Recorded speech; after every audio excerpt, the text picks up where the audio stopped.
And why do you think in the world of content creation, mental health is so important?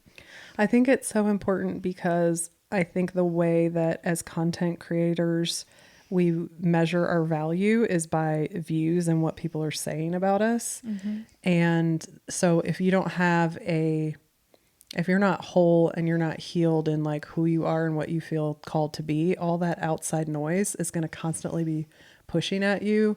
In the beginning, because what I do is so subjective. It's like you either hate what I do or you love it. There's people that are very passionate about wood and think that it should never be painted, even though furniture has been painted for centuries, all the way back to Egyptian times and the beginning of civilization when they had furniture. But people are so passionate about that, they would just be like, I hate what you do. You're terrible. Like, you should be in jail. You belong in hell. I've had people tell me, like, you should die over furniture.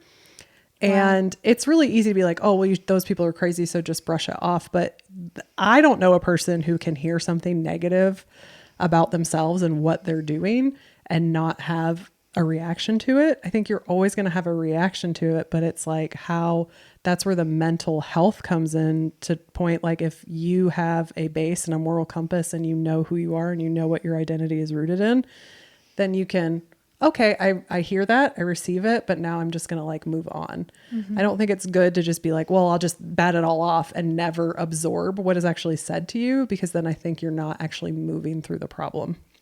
Okay. If that makes sense.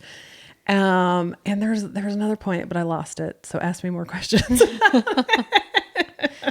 Well, I think too, in this world that we're in, we have so much more information readily available to us.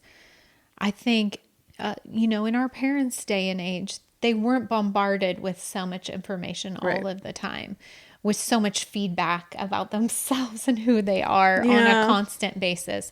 We are also living in an age of social media where people don't have accountability for an anonymous comment that they're making online. There isn't that instant, they don't have to take responsibility for that because there isn't a person-to-person interaction. Mm-hmm. And so I think these are all the things combined with how we as creators identify with our worth, with our self-worth and who we are, kind of makes for this perfect storm of negative feelings. Mm-hmm. And so the thing that I would love to talk about though is, I hear people almost wearing this badge of anxiety or depression or these negative feelings as a part of who they are on a public space. And I'd love to talk more about what do you think? Let's talk about moving through that. What is that? How can we change that narrative and the way people are processing the feedback they get as a content creator and then again, presenting it out into the world?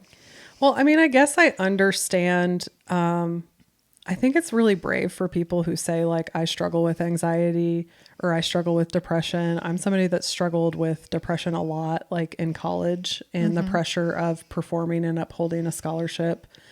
And I remember like hormonally, I just would have issues around that time of the month and would fall into these deep depressions. And I remember at one point, my mom ended up getting me like medicated for it. And I ended up going off that medication because it made me feel really numb. I'm a super emotional person. And so not feeling emotions at all, it took away the problem, but I didn't feel like myself anymore.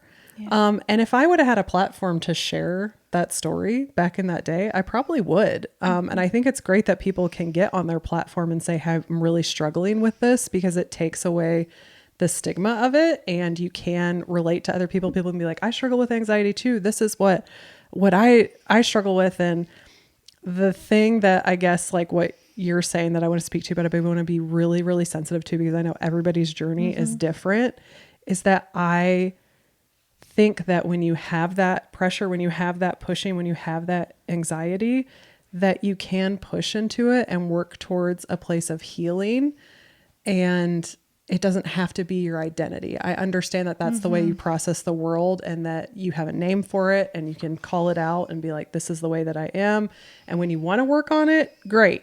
If you don't want to work on it too, that's your deal. But I believe that it doesn't have to be your badge. It doesn't have to be your identity. But I can relate as someone who struggled with depression. And I think we all have some level of anxiety. I know it's not as crippling of like, I can't leave my house. I know a lot of people struggle with that. Yeah. So everybody's journey is different, and we want to be really sensitive to that.